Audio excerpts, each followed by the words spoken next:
novo, né? Foi uma iniciativa aí dos amigos e amigas para compor essa discussão no que diz respeito à genealogia crítica. E como o nosso presidente falou, o senhor Ricardo, nós estamos hoje, aproveitamos esses dois momentos, ontem e hoje, justamente para acolher os novos membros e membros que nós tivemos agora da lista. Então, queria primeiro só situar, né, em que pé nós estamos, agradecer também, fazer aqui uma menção aos alunos da UF, da Universidade Federal Fluminense, do qual faço parte, ao professor Rodrigo, que chegou há pouco aí também. Obrigado, Rodrigo, pela presença.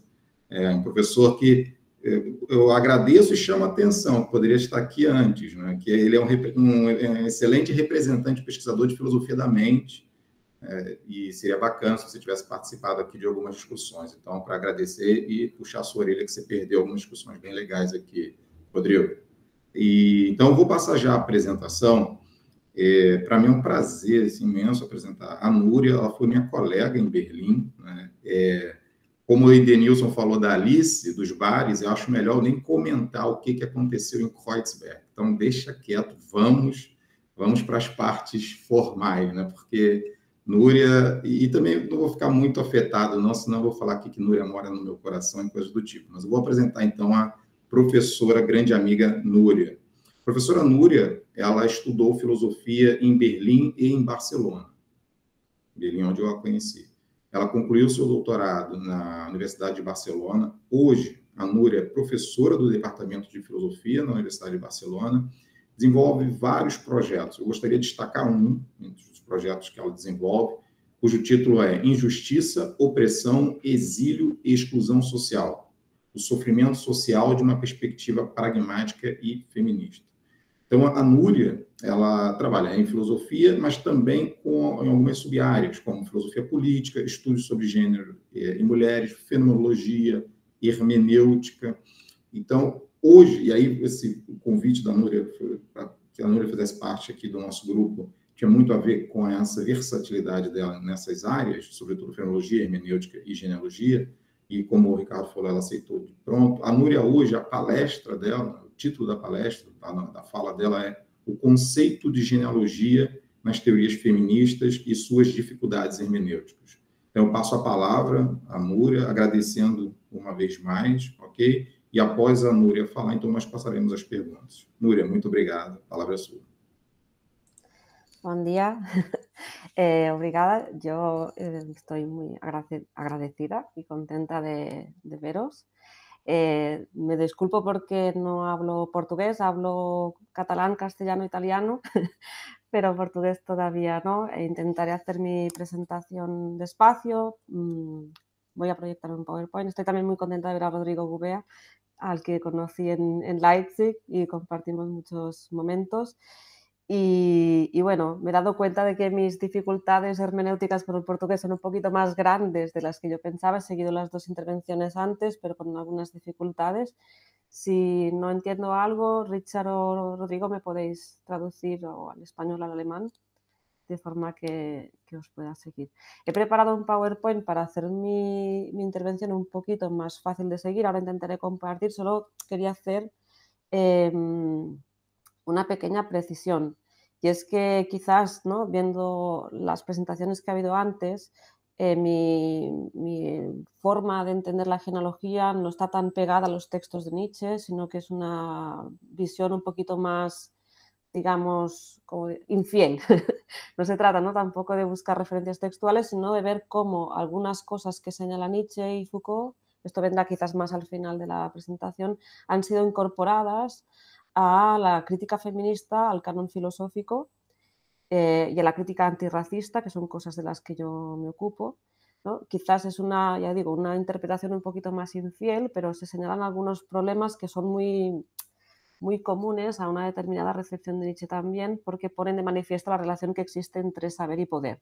Entonces el feminismo ha, ¿no?, hecho este intento de virtuosismo filosófico de coger elementos de pensadores que no son feministas, ¿no?, que incluso a veces son un poquito misóginos y un poquito racistas, pero que ven, ¿no?, de forma prometedora algunas formas de entender o de revisar el método historiográfico que pueden ser útiles para hacer esta revisión profunda que nosotras pensamos qué debería hacer la filosofía. Y esto es un poco un trabajo que he llevado realizando en los últimos 5 o 6 años, cuando salí ya de Leipzig, ¿no? Entonces, a Rodrigo estas cosas también yo entonces investigaba sobre juego y pragmatismo y filosofía, ciencia social, y las cosas me llevaron a este camino. Voy a intentar compartir esta presentación. No soy muy buena con Meet, lo voy a intentar. A ver, no sé. No sé si tengo permiso de moderación. Penso que sim. Basta você conseguir projetar na setinha ao meio. Vale, voy a intentarlo porque ahora mismo no me sale. Me sale que no puedo. No, me sale que no. Porque le digo sí, permit, local, no sé. No sale. Bueno, en fin. Si no, te lo mando a ti, Richard, y lo proyectas tú. Sim? ¿Sí? Llevamos más deprisa, igual que si lo hago yo. Sim. Porque veo que es un poco complicado. Simplemente cada vez que te diga pasas, pasas y ya está. Ok. A ver, congresos, presencia. Perdón, estas son cosas del directo. Aquí. Vale. Vale. Ahora tendría que haberte llegado. Ok, só um momento.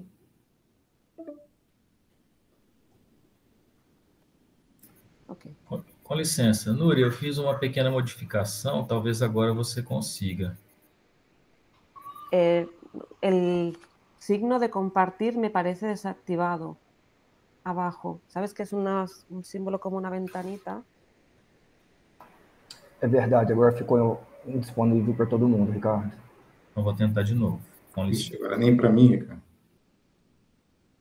Ya creo que alguien me tiene que dar permiso. Ahora, a ver, voy a intentarlo otra vez. Una finestra. Pronto. Me dice Modifiquei. que no tengo. Ignora. É um quadrado com uma setinha. Sí, sí, no, pero no me deja. Me dice que no tengo permiso, no sé. Una finestra. No, sale error. Não sei porquê. Talvez seja o caso, então, da Núria enviar. Agora começou. Já chegou aqui para mim, Deixa eu tentar agora aqui, peraí. He sido yo que estaba experimentando. Para ver si lo conseguía. Marina, has sido tú. Ya te he visto que me estoy compartiendo y no me das permiso. Me está la compañera. Estranho. A mí antes me pasaba como a ti, que lo de compartir estaba como apagado. Sí, pero y ahora me sale que puedo darle y me ha pedido permiso, le he dado y se ha mostrado mi pantalla. Eso no sé. Solo por experimentar. Que debo dar permiso, pero claro, yo no soy la persona que ha creado esta sesión. Foi o Ricardo, né? Sim, mas se ela consegue, a Marina, e eu não dei autorização, aqui consta que eu autorizei qualquer pessoa. Bueno, si queréis, voy a intentar hacerlo sin presentación. Es un poco triste porque era más fácil seguirlo, ¿no? Se você quiser enviar, sí. Núria, eu posso ir projetando para você. Sí, por el español, para que fuera más fácil de seguir. Dice Artur que si tal vez pruebas a entrar y salir, no sé. Ai. Veja se consegue. Eu estou projetando aí. Eu consegui projetar. ¿Foi? Vale, pues si queréis, Richard va siguiendo por la siguiente diapositiva y sigo, o sea, y ya desde este punto, gracias. Es que para mí es imposible, no sé por qué. Vale, pues puedes poner la segunda, si quieres. ¿Segunda? Sí, por ahí. Y así empezamos sobre por qué el concepto de genealogía, tal y como se ha recibido en el feminismo, sobre todo como problema historiográfico, nos hace plantear la pregunta de qué constituye una tradición filosófica, que es una cuestión que a lo mejor parece muy ingenua, pero tengo un poco la impresión que cuando enseñamos filosofía nos hacemos muy pocas preguntas de cómo hemos llegado a la idea de que esto constituye una tradición. O sea, es una cosa que sucede a menudo cuando nos lo explican en clase o cuando somos nosotros mismos los docentes. Muy pocas veces retornamos críticamente sobre esto. Yo empecé a plantearme estas cosas cuando estaba como estudiante postdoctoral en la Universidad de Leipzig y di 2 seminarios, uno que se llamaba el movimiento fenomenológico y otro que era sobre el pragmatismo como filosofía, ¿no? Entonces, tanto fenomenología como pragmatismo tienen sus propios problemas a la hora de comprender su tradición y entonces sí que empecé como a intentar sistematizar el por qué, ¿no? O sea, cuáles son digamos, las creencias o las presunciones metodológicas que no siempre son explícitas y que guían nuestra forma de introducir en el aula las corrientes filosóficas. Entonces, cuando nos preguntan, ¿no?, qué es una tradición o qué es una corriente filosófica, quizás lo más obvio es responderlo primero, ¿no? Es decir, reconocemos una tradición, un movimiento filosófico por ¿no?, el compartir un método, un objeto de conocimiento, ¿no?, definido y sobre todo por tener ciertos acuerdos de consenso de cuál es el lenguaje, cuáles son los términos para referirse a ese objeto de conocimiento. Las corrientes filosóficas, los movimientos filosóficos, las tradiciones, ¿no?, aquí podríamos encontrar diferentes acepciones, también tienen una forma de entender la filosofía y su relación con otros saberes. Es muy diferente, ¿no?, como el neokantianismo, por ejemplo, se percibe a sí mismo como escuela filosófica a cómo se percibe, por ejemplo, el estructuralismo, ¿no?, o el psicoanálisis. Hay algunas similitudes, pero también existen diferencias importantes y, sin embargo, las usamos como si fueran, ¿no?, cosas homogéneas y sólidas. Esto parece una estupidez, pero también ha llevado muchos problemas. Para que una tradición exista tiene que haber un grupo reconocible de personas que se dediquen a ello y que las relaciones entre sus miembros sean estables. Estos deben tener un medio orgánico de expresión, puede ser, por ejemplo, en el caso de la hermenéutica, la filosofía Rundschau, en el caso de la filosofía de la ciencia, el British Journal of Philosophy of Science, etcétera, etcétera, pero hay un acceso a canales de difusión hegemónica y a veces ese acceso está vetado a otras corrientes o personas. Como cualquier cosa viva, una tradición filosófica exhibe una cierta continuidad en el tiempo, pero también existen mutaciones. Y esto, en el caso de la fenomenología, por ejemplo, es muy importante. Es muy distinta, ¿no?, la visión que tiene de la fenomenología el primer Husserl, por ejemplo, cuando habla de la filosofía como ciencia estricta, cuando grita, ¿no?, vamos a volver a las cosas mismas. Eso es muy distinto que el Heidegger del informe Nathorp, por ejemplo, o que Merleau-Ponty, o que gente que está cada vez más alejada, ¿no? Es decir, cómo practica la fenomenología Edith Stein o cómo la practica, por ejemplo, Bergson, ¿no? Por lo tanto, tenemos que explicar, ¿no?, que una escuela filosófica tiene una continuidad en el tiempo, pero también algo que sea lo suficientemente fuerte y, digamos, compartido para que esas variaciones históricas y sociológicas se puedan explicar. Luego le he puesto a esto la adhesión manifiesta, es decir, un miembro debe confesar públicamente o admitir ser parte de esta escuela filosófica, pero esto no siempre se cumple, ¿no? O sea, hemos visto, por ejemplo, cómo en el caso de la filosofía de la existencia hay millones de manuales de la historia de la filosofía que hablan de Heidegger como existencialista, que es algo que él nunca admitió. Con Nietzsche, por ejemplo, es un caso donde se le han dado 50.000 etiquetas, pero él mismo quizás no admitiría todas estas etiquetas. O lo mismo pasa con Wittgenstein, ¿no? Hay millones de artículos científicos que hablan de Wittgenstein como postestructuralista, como deconstruccionista, como pragmatista, y él, de forma manifiesta, incluso se dijo en algún momento, ¿no?, sobre la certeza que lo suyo se parece al pragmatismo, pero tampoco tanto, porque entonces le viene una cosmovisión y no se siente cómodo con esto. Por lo tanto, cualquier escuela filosófica tiene que hacer un ejercicio reflexivo para también, ¿no?, ver cómo se da esta relación entre un núcleo fuerte. En el caso, por ejemplo, de la fenomenología, tenemos el núcleo fundacional, ¿no?, yo qué sé, en Freiburg, por ejemplo, o en Münster, o hay otras escuelas, cómo se da, ¿no?, esta relación entre el núcleo y la periferia y lo que es la inortodoxia. En el caso del pragmatismo, que es una tradición que yo conozco muy bien, ¿no?, pues podemos hablar del pragmatismo en Boston, en el área de Massachusetts, luego va a Chicago y luego, ¿no?, por ejemplo, hay otros centros como el pragmatismo de Du Bois, luego Dewey se va a Columbia, ¿no? Todas estas relaciones tienen que ser un poco explícitas. Richard, si puedes, por favor, pasas a la siguiente. el caso es que desde el movimiento feminista y sobre todo desde el momento que cada vez somos más filósofas en los centros de educación superior, ¿no? Hay algo que es muy aparente y es que sea como sea, ¿no? El árbol genealógico de la filosofía en todas las tradiciones es patrilineal. Es decir, las tradiciones filosóficas hasta ahora son panteones de hombres blancos, y se puede añadir aquí, muertos. Y esto nos plantea a nosotras un montón de preguntas, un montón de dudas.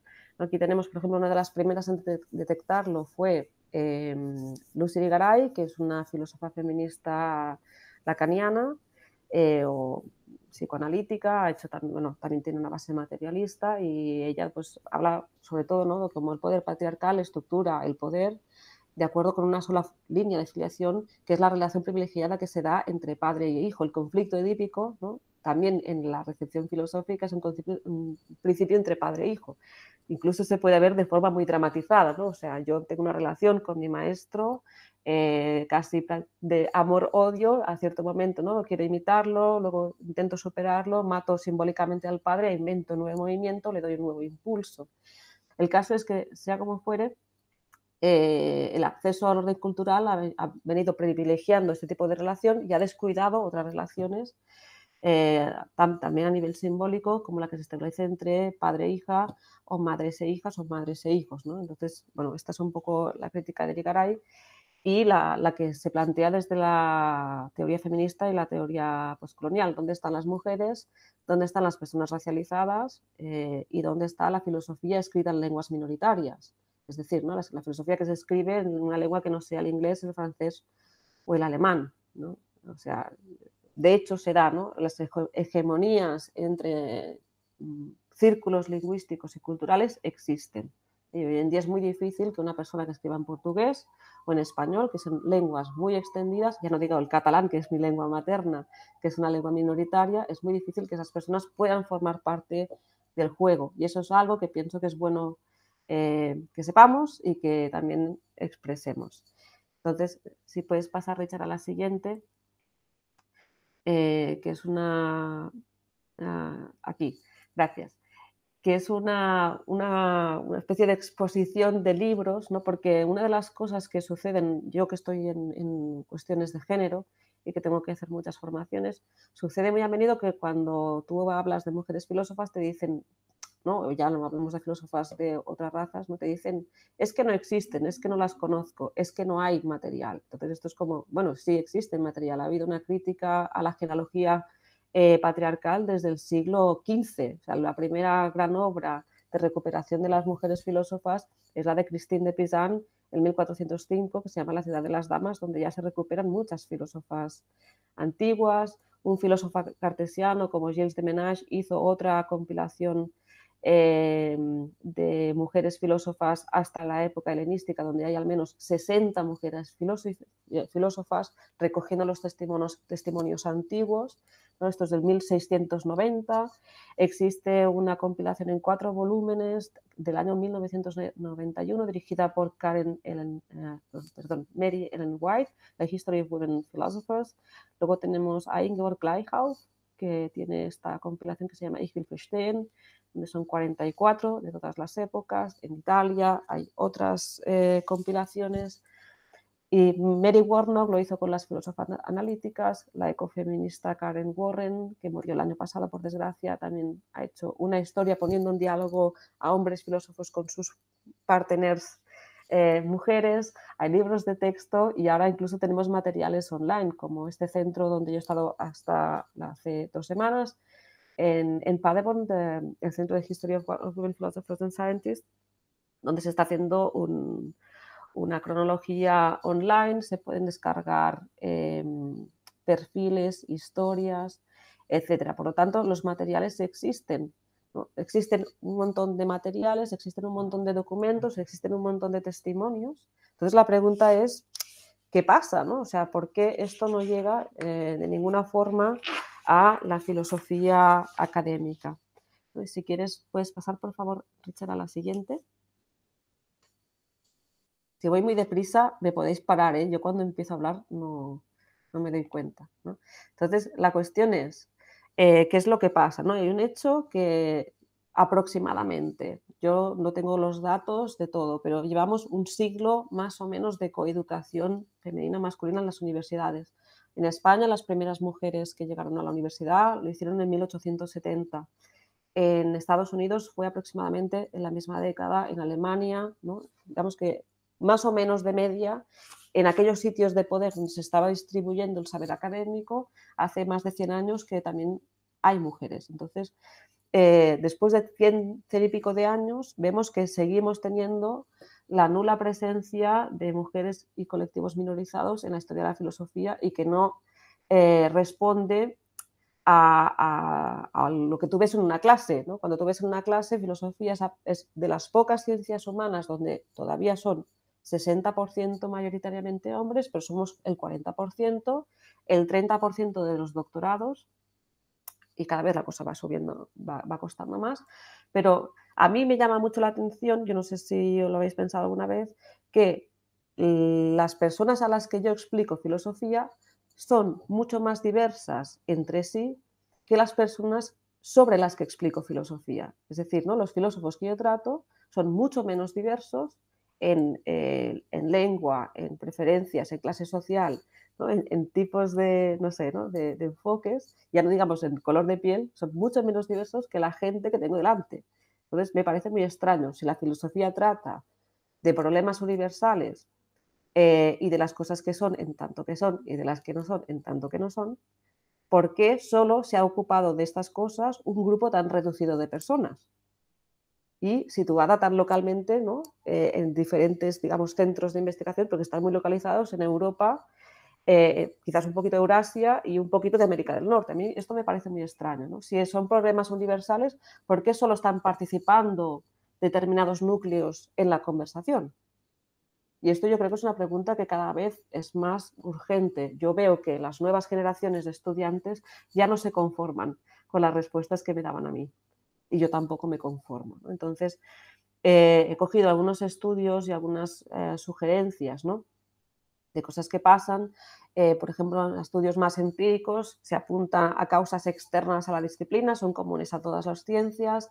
Hay una segregación horizontal, es decir, hay muchas mujeres que en la educación secundaria dicen que filosofía es su asignatura preferida, pero luego deciden estudiar otras cosas. Cosas más prácticas, ¿no? Como sociología, por ejemplo, o cosas más relacionadas con los cuidados.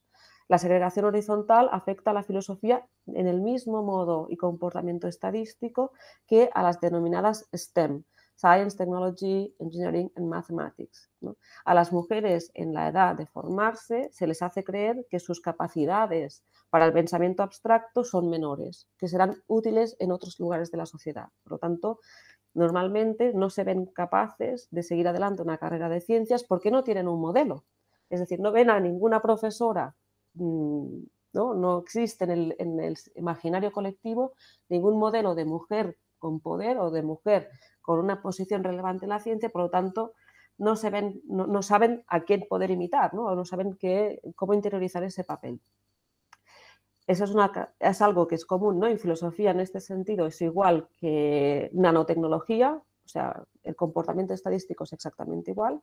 Y luego se da lo que se llama la segregación vertical, que eso también es común a todas las ciencias. Es decir, ¿no? Cuando nosotras entramos, vamos subiendo y nos vamos cayendo.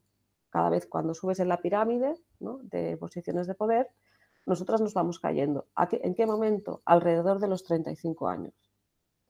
Es decir, en el momento en que las mujeres deben decidir entre la carrera o la maternidad.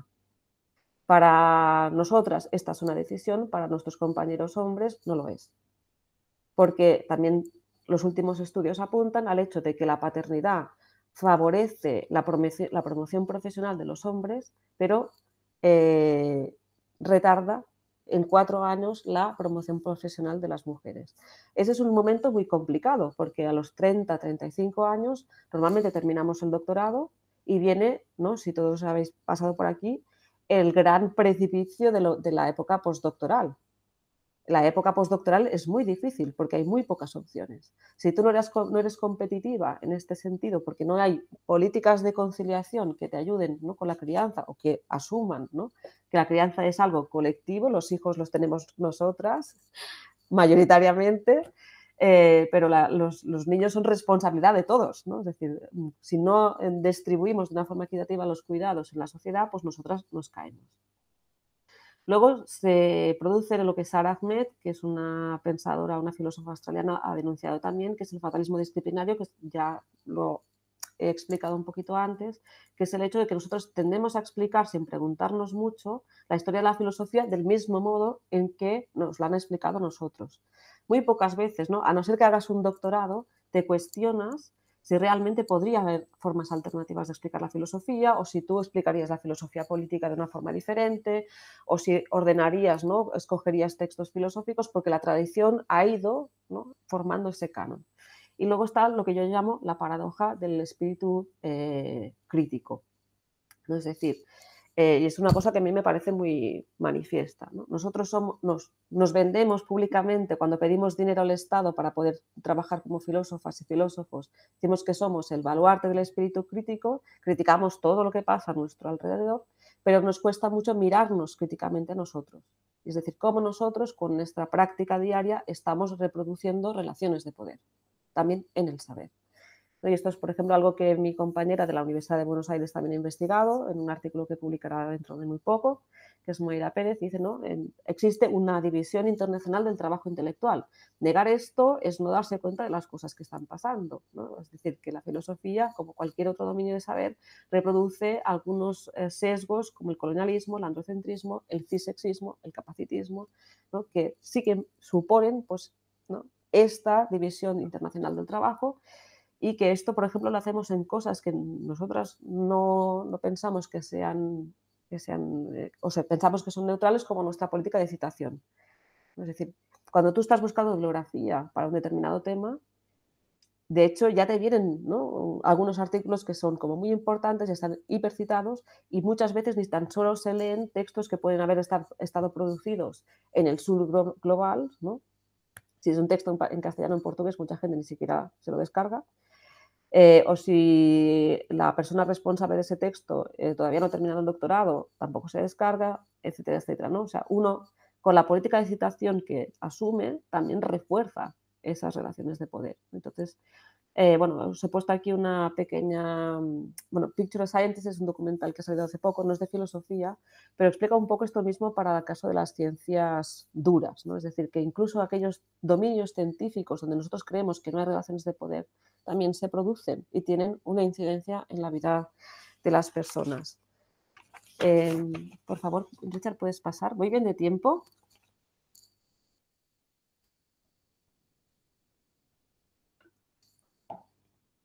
Sí, sigo, ¿eh? 10 minutos. Sí, sí, pode seguir. Pode seguir, María. Sí, unos 10 minutos tengo. 10 todavía. minutos, ya. Sí. Vale, entonces esto es un poco escrito como provocación, es decir, ¿cómo pasan estas cosas? ¿no? O sea, ¿cómo la genealogía entra aquí? Y cómo esto va a afectar a la forma de hacer historia de la filosofía o de pensar la filosofía en general, ¿no? Entonces, he cogido este texto de Joanna Russ. Joanna Russ fue una filósofa feminista que en el año 1983 escribió este texto que se llama ¿Cómo acabar con la escritura de las mujeres? Es evidentemente una broma, pero una broma seria.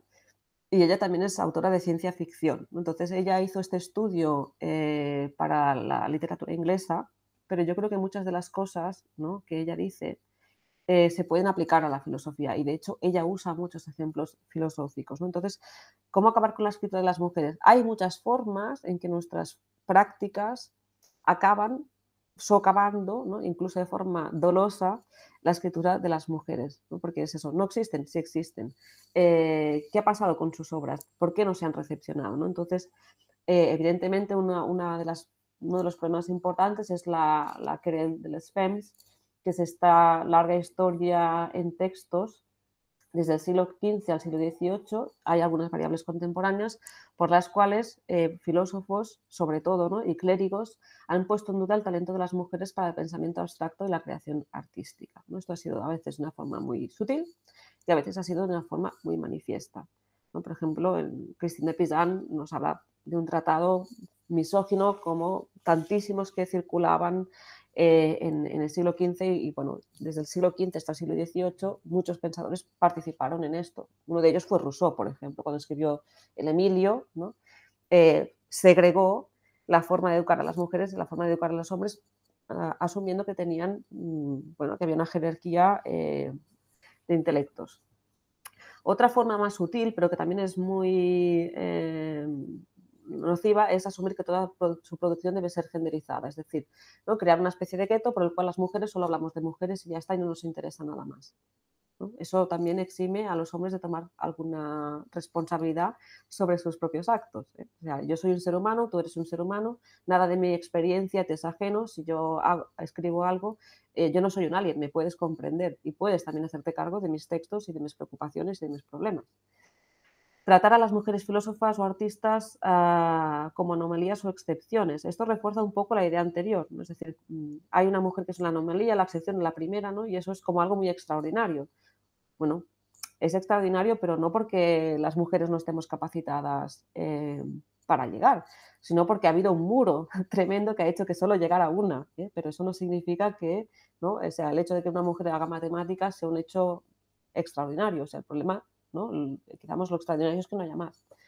Y luego, siguiendo un poco a Cavendish, perdón, a Rousse, ¿no? A Ras, aquí os explico pues algunos casos históricos de cosas que han pasado y que impiden a las mujeres, ¿no? O sea, o revelan estos sesgos historiográficos. Por ejemplo, ¿no? En casos históricos donde la autoría de las pensadoras o de las escritoras ha sido negada. Cuando las hermanas Bronte publicaron sus textos, una, lo tuvieron que hacer con seudónimo, y dos, la mayoría de los críticos ingleses pues, negaron que una mujer pudiera escribir cosas como Wuthering Heights, ¿no? O Cumbres Borrascosas, les pareció un escándalo. O el caso de Margaret Cavendish, duquesa de Newcastle, la primera persona en escribir una obra de ciencia ficción en 1666, que se interesaba, ¿no? por la filosofía natural, escribía sobre materia y movimiento, estudió matemáticas, pero cuando publicó sus textos, la gente pensó, ¿no? Se la acusó de haber pagado a un profesor para que escribiera los textos por ella. Es decir, ¿no? Una mujer siempre es menos creíble como sujeto de conocimientos, lo que Miranda Frick también descrito como injusticia hermenéutica, injusticia testimonial, ¿no? Las mujeres o como sujetos de conocimiento tenemos menos credibilidad, pero además, ¿no? Tenemos menos recursos hermenéuticos para dar cuenta de nuestra autoría. Hay otros casos que son más sangrantes, ¿no? El asesinato de Hipatia, se quemaron sus obras, y si hubo una Hipatia, ¿por qué no hubo más? O sea, ¿por qué no podrían haber habido más, ¿no? Es decir, mujeres que escribieron, pero que sus obras han sido destruidas.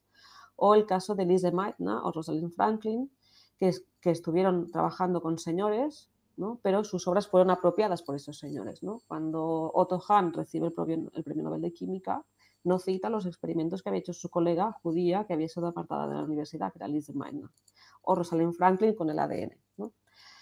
Una cosa típica, ¿no? Las mujeres no escribimos más porque somos pobres, somos la clase porque somos el género, ¿no? Es decir, tenemos pobreza de tiempo, tenemos la triple jornada laboral, que sería, ¿no? Trabajos de cuidados, trabajo asalariado y militancia. Pues no tenemos más tiempo. Y aquí Joanna Ras dice una cosa muy interesante, ¿no? Dice, a la pobreza y a la falta del tiempo, la pobreza y la falta del tiempo libre son frenos realmente potentes en el arte. Era imposible que la mayoría de quienes trabajaban en las fábricas de la Gran Bretaña decimonónica, soportando jornadas laborales de 14 horas, dedicaran su vida a perfeccionar la técnica del soneto. Esto es algo que sucede, ¿no? con las mujeres, o esta ausencia de habitación propia de la que hablaba Virginia Woolf. Otra cosa también importante, ¿no? Las mujeres se nos suele categorizar en géneros menores. Y aquí yo veo que hay un cierto double bind con los géneros narrativos que usan los filósofos, si eres una mujer o si eres un hombre. Recordemos que los señores han escrito aforismos, poesía, confesiones, soliloquios, fragmentos, lecciones, diarios, cartas, teatro. Incluso se han publicado como obra filosófica un montón de notas enganchadas con un clip, que son los Zettel de Wittgenstein, que era una obra que no estaba acabada y que se ha publicado sin su consentimiento, evidentemente, porque unos cuantos señores querían sacar dinero de eso.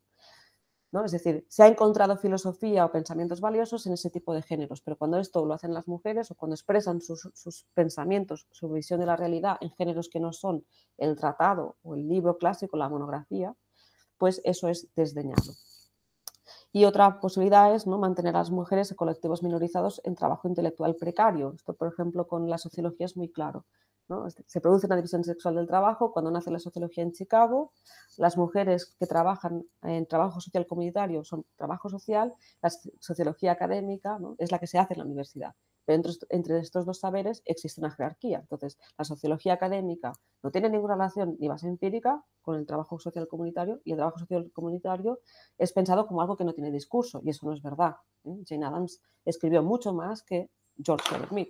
De hecho, George Herbert Mead era su amigo, intentó que se le diera un doctorado en la Universidad de Chicago, cosa que le fue negada porque era una mujer. Eso pasó en 1910. No ha pasado tanto tiempo, ¿eh? O sea, Jane Addams, Mead era, por ejemplo, feminista, apoyó a un montón de mujeres, pero se encontró solo con esto, ¿no? Y su amiga ganó el premio Nobel y él murió sin ser doctor, pero era el director del departamento de filosofía sin haber escrito prácticamente nada, porque lo que tenemos de George Herbert Mead es Mind, Self and Society, que son sus pensamientos póstumos escritos por sus alumnos. Pasamos, si quieres, por favor, al siguiente. Entonces, bueno, como tenemos poco tiempo, voy a pasar a la siguiente diapositiva, ¿no? ¿Qué pasa con la genealogía, ¿no? Si quieres pasar al siguiente, por favor, Richard, que hay una cita muy pequeña de Fanon, ¿no? ¿Qué pasa con la genealogía? Bueno, pasan cosas extrañas como la que revela Fanon, por ejemplo, en Piel negra, máscaras blancas. Cuando se le explica el origen de su cultura francesa, se le habla de los galos, de los salvajes, de los vikingos y todas estas cosas que son completamente ajenas a un joven que estudia en la Martinica, ¿no? Y un poco esto es lo que yo quería denunciar. ¿En qué momento entra Nietzsche o Foucault, ¿no?, que de hecho es un mismo tronco de pensar esta relación saber-poder, ¿no? Un poco en esta idea, ¿no? Es decir, cuando hacemos genealogía y hacemos una genealogía lineal y meritocrática, sin ser reflexivos y críticos, ¿no?, nos puede pasar como al cangrejo del ocaso de los ídolos, ¿no? El que busca orígenes a veces se convierte en un cangrejo, el historiador mira hacia atrás y termina por creer también hacia atrás, ¿eh? Y luego, ¿no?, en el caso de Foucault tenemos esta otra que quizás ha sido más importante para la crítica feminista, que es hablar de esta genealogía crítica, que no es una genealogía ni lineal ni patrilineal, sino que es una genealogía que es consciente de que todos los pergaminos han sido borrados y han sido varias veces reescritos, que los ingleses, cuando intentan hacer génesis lineales y ordenan, por ejemplo, solo en función de lo útil toda la historia de la moral, ¿no?, se olvidan de que, ¿no?, las palabras no todas han guardado su sentido, que los deseos no siempre han guardado su dirección, ni las ideas su lógica, y como si este mundo de cosas dichas y queridas no hubiese conocido invasiones, luchas, rapiñas, disfraces y astucias, ¿no? Es decir, este es un poco aquello que la genealogía feminista ha aprovechado de esta línea Nietzsche-Foucault hasta hoy, aunque es quizás, ¿no?, digo, una visión un poco más híbrida o bastarda, o quizás un resultado no buscado de la propia crítica a la genealogía que hacen estos dos autores.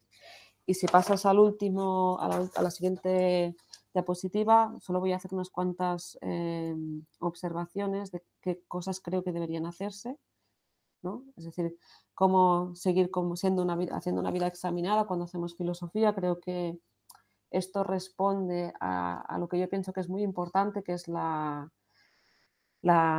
misión social de la educación, la misión social de la universidad y también de la filosofía, ¿no? Es decir, bueno, tenemos que hacer de vez en cuando revisarnos los cánones, aquellos principios y valores implícitos que guían nuestra investigación. Aceptar la meritocracia positiva, porque yo a veces me encuentro que mucha gente me dice, oh, pero ahora como las feministas tenéis poder, vamos a dejar de leer a Platón, esto será una catástrofe y el fin de la civilización, ¿no? Y esto va a significar que no vamos a pedirle a los alumnos que estudien. No, lo que pedimos es que estudiemos más y mejor, ¿eh? Vamos a refinar el método. Es decir, que una obra esté en la historia de la filosofía es prueba de su mérito. Claro que sí. Pero el que no esté no significa lo contrario. Es decir, si hay una obra que no se ha leído todavía, no significa que esos pensamientos no sean valiosos, ¿no? Hay recepciones que no se han construido porque los árboles no crecen de forma armónica y homogénea. Por lo tanto, el hecho de que algo no esté no significa que no merezca estar. ¿no? Esto es mi punto. Luego, en modo de políticas públicas, evidentemente, visibilizar e incrementar la participación de las mujeres y de las minorías, ¿no? Cosas que son muy fáciles de hacer. Haces una bibliografía, pones el nombre de la mujer y del hombre para que se vea que es una mujer, visibilizas que eso lo ha escrito una mujer.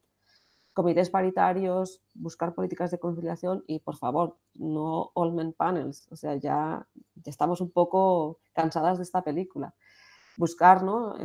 Tener conciencia de qué políticas de citación se siguen, ¿no? Por qué citamos a quien citamos y de las desigualdades lingüísticas, que creo que es por ejemplo, aquí en Barcelona ha habido un grupo de filósofos analíticos que han sacado un manifiesto que se llama Barcelona Principles, reclamando, yo no soy una filósofa analítica, no lo he firmado, pero en esencia estoy de acuerdo.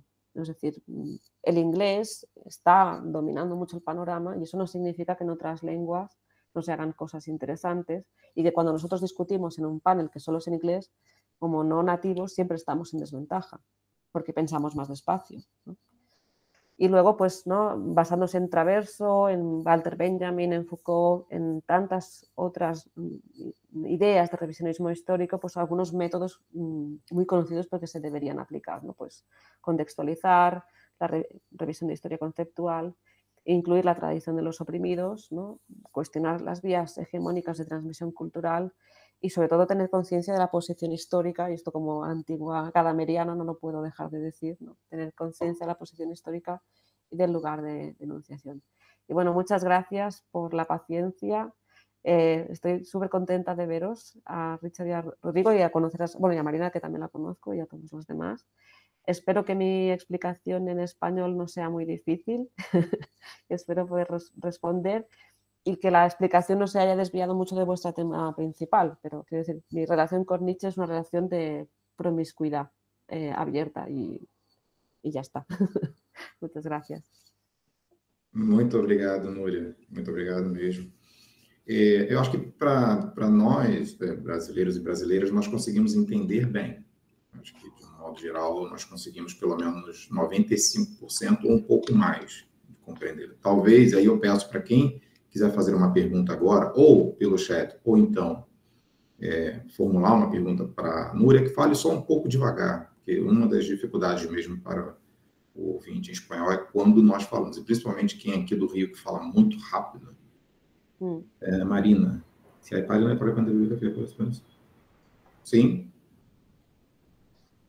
Colocá-la novamente? Colocá-la novamente? Mandar para você? Te lo mando por correo si quieres, ¿no? Vale, muchas gracias. Sí. Sí, okay. Saldrá un artículo en catalán de esto más adelante, si quieres también te lo paso. Gracias. Pessoal, está aberto então as perguntas. Quem gostaria?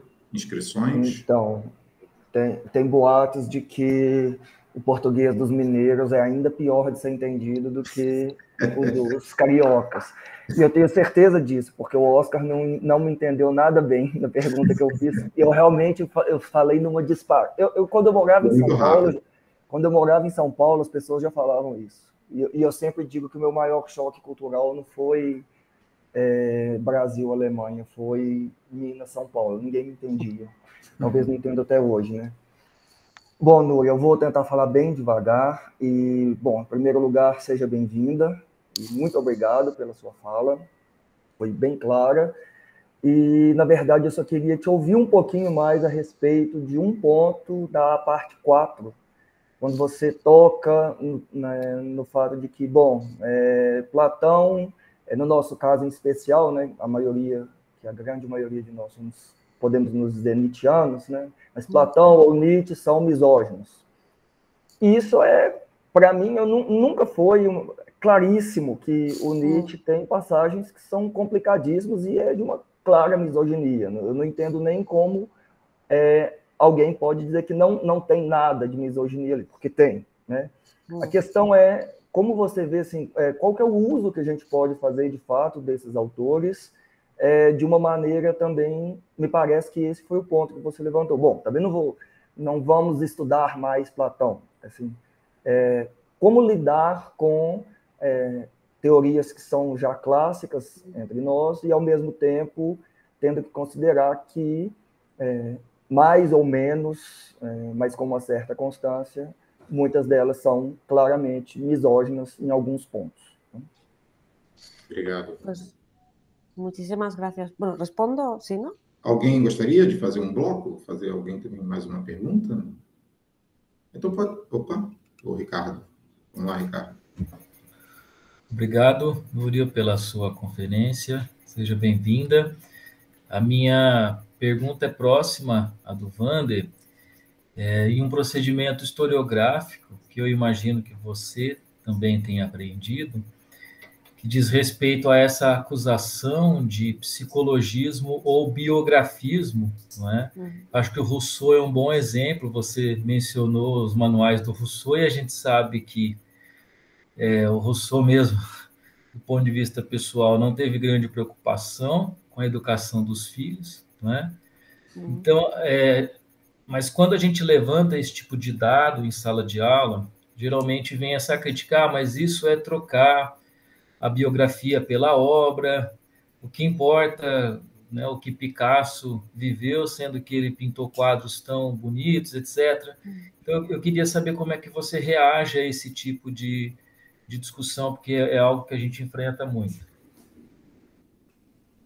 Alguém gostaria de colocar mais uma pergunta? Fechar um bloco de 3? Opa, vamos lá, Rodrigo, por favor. Olá, pessoal. Bom, primeiro, desculpas por chegar assim de paraquedas no encontro do GT. Como a Núria mencionou, nós somos colegas em Leipzig e eu vi que ela estaria no Brasil de alguma forma e achei ótimo participar também. Bom, eu vou para a minha pergunta. Ela, na realidade, não diz respeito aos temas abordados antes, mas talvez, ora, seja uma forma de emprego de uma genealogia crítica. E eu também, mais uma vez, queria saber o que a Núria pensa a esse respeito. Porque, bom, há casos de autores ou autoras que rejeitam a sua filiação, rejeitam enfaticamente sua filiação a uma determinada tradição, né? Mas que, no entanto, parecem ter sido influenciados por essa tradição. Um caso de rejeição enfática talvez seja esse... Bom, respostas que John Searle deu a respeito da fenomenologia, né? Ele claramente foi influenciado por Russell e, quem sabe, outros autores da tradição fenomenológica, do movimento fenomenológico, mas rejeita enfaticamente sua filiação. Um outro exemplo, que agora está sendo identificado pela história da filosofia, pela Cheryl Mizek, historiadora do pragmatismo, é da influência do pragmatismo americano sobre os autores de Cambridge, do princípio da filosofia analítica, né? Através de Frank Ramsey. Ramsey, por sua vez, diz que o seu pragmatismo é de Russell. Então, ele não dá nome às pessoas. Seria, por esse motivo, um desses autores que, por não se identificar com a tradição, talvez nos desse razões para não incluí-lo num determinado grupo. E, no entanto, me parece que o trabalho de uma genealogia crítica, às vezes, possa ser feito justamente para indicar, não, mas as suas ideias são praticamente as mesmas, ou então são formas desenvolvidas daquelas outras ideias, né?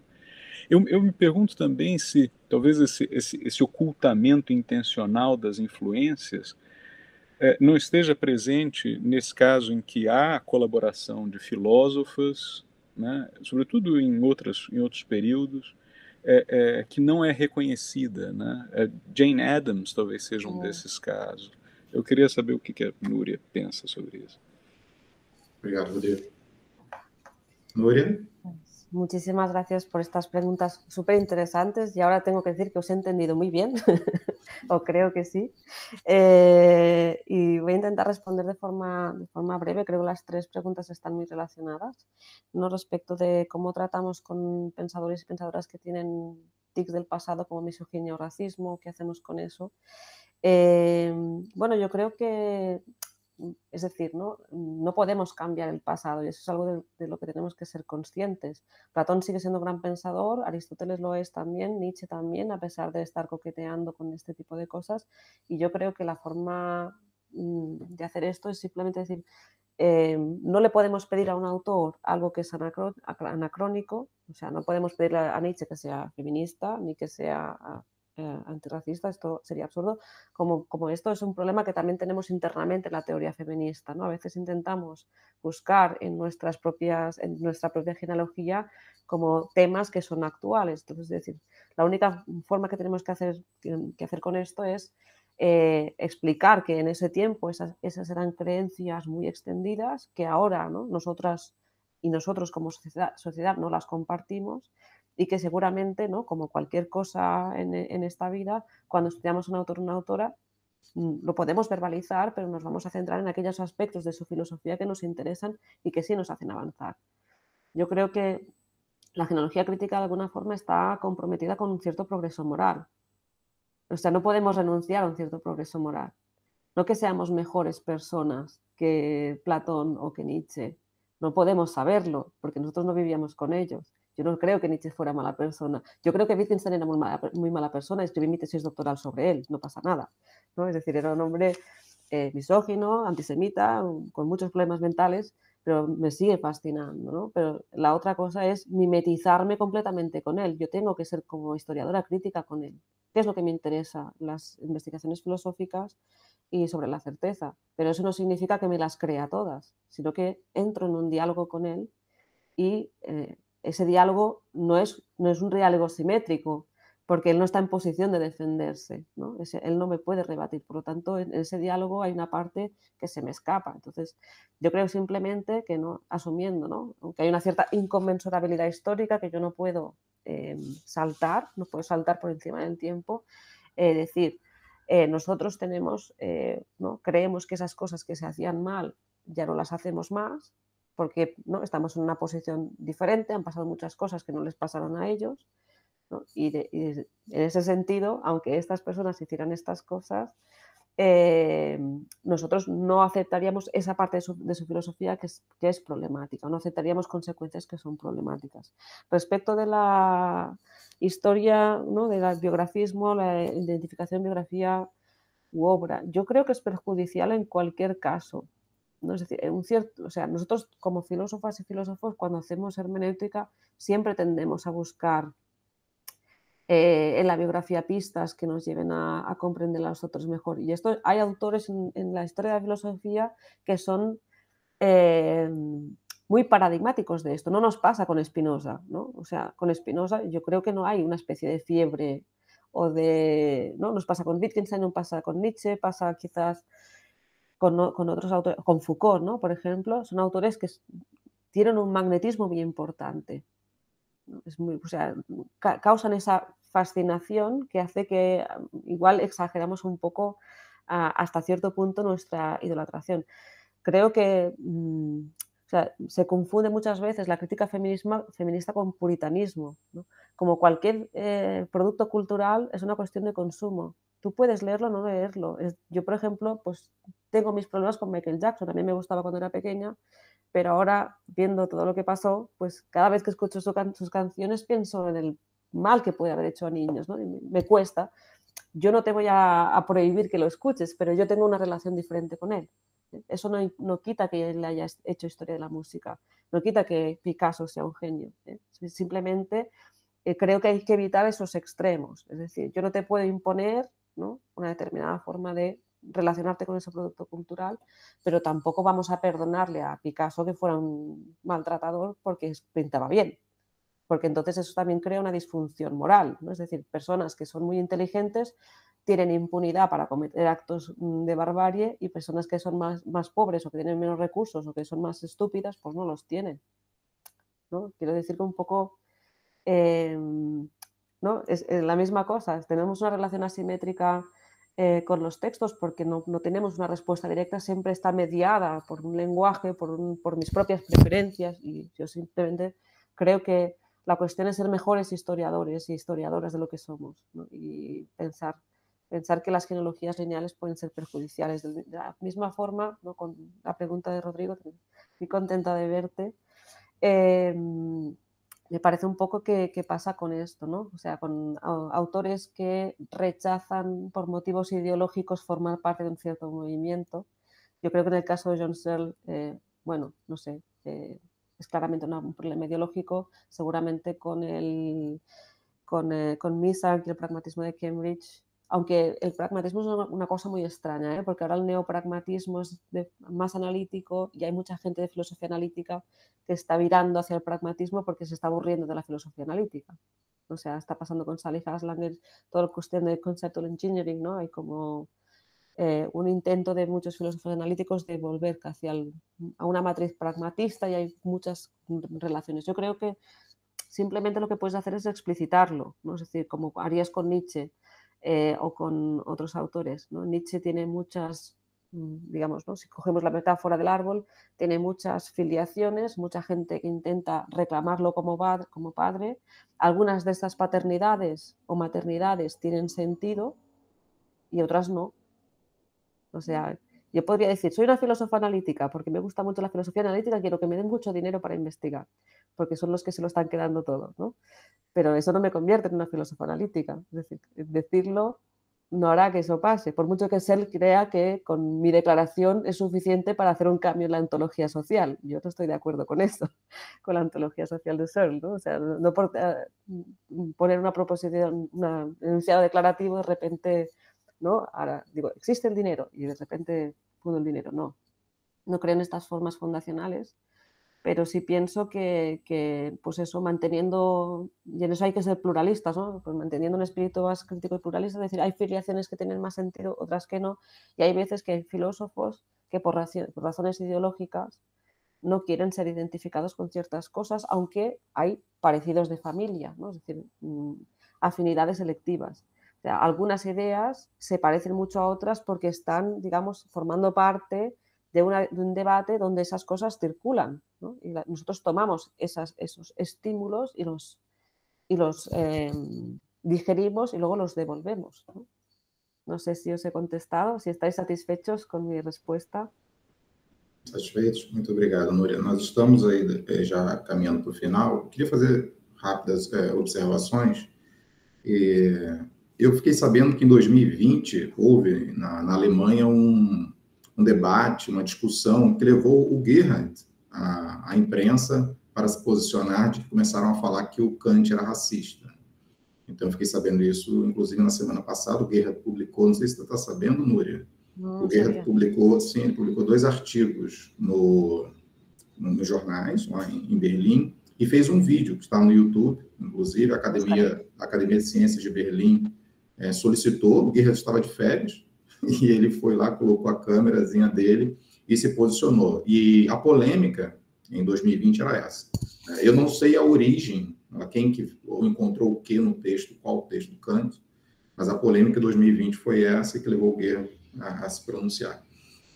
O que me parece, acho que foi muito interessante da sua discussão, só para situar também aqui no GT, nós começamos o nosso GT, Núria, ontem, com uma discussão na genealogia de uma questão brasileira.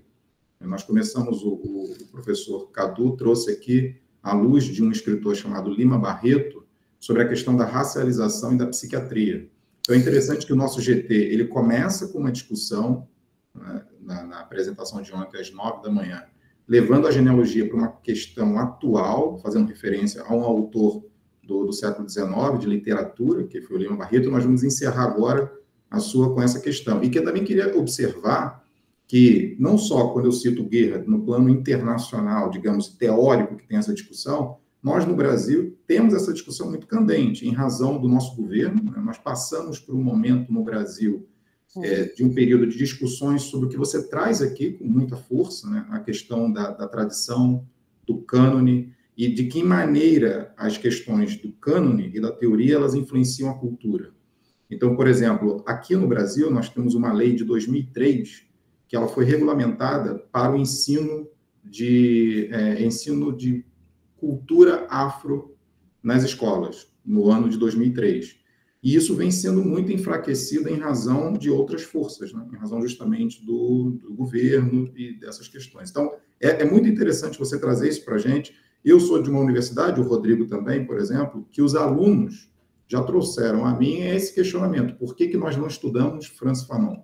Por que nós não estudamos outras questões? Então, eu acho muito interessante que você traga esse debate para cá, para o GT, né, e justamente esse diálogo entre os pesquisadores, sejam eles internacionais e locais, e perceber como que isso também é muito interessante para a gente, de chegar a um entendimento, ou de chegar de propostas, como o próprio Wander falou, né? Como é que você encararia diante disso, o que fazer, e que me parece muito interessante, agora falando um pouco mais da sua apresentação, né? Você faz uma genealogia do poder também, que é algo que corta aqui, né, esse nosso encontro, em que maneira o poder ele influencia as produções teóricas e em que maneira essas produções teóricas influenciam a cultura e as questões sociais. Tem um texto do Charles Taylor, do canadense Charles Taylor, de 1999, que é paradigmático nessa situação, né, intitulado A Política do Reconhecimento, e o Taylor faz ali uma observação, queria te ouvir sobre isso, né? O Taylor diz que para essas discussões é importantíssima a contribuição do Fanon, porque o Fanon é um ponto de inflexão numa compreensão que nós tínhamos entre a valorização das culturas, então a sobrevivência das culturas, para o olhar do valor das culturas. Então, o Fanon é aquele que mostra que não basta, que eu acho que é isso que a gente vive agora, né? Esse debate do cânone das tradições. Não basta deixar que as culturas sobrevivam. Culturas que eu estou chamando aqui no sentido amplo, né? Cultura de gênero, culturas racialistas, identitárias e por aí vai. Mas que elas precisam reconhecer que elas formam subjetividade. Então, é isso que é a luta, isso que se configura a luta nesse momento. Se você pensa também por aí. E uma outra coisa, eu acho que a gente está começando, talvez, a viver na filosofia essas discussões, e uma das razões da filosofia analítica que você falou, mas na literatura essa discussão já é antiga, né? E na literatura, inclusive, tem um marco, que é o Harold Bloom, que ele escreveu um clássico, que é o Cânone Ocidental. E o Harold Bloom, só que ele tem um posicionamento, né? Ele diz que existe um cânone, o cânone da literatura é Shakespeare, assim, e é a partir de Shakespeare para frente que se deve fazer. E ele reconhece essas afinidades eletivas que você diz, né? Que tem essas afinidades. Eu queria te ouvir um pouco sobre isso, o papel do Fanon, e só isso, assim, para a gente já caminhar. E quem quiser alguma questão, por favor, pessoal, coloca no chat ou então se candidata, por favor.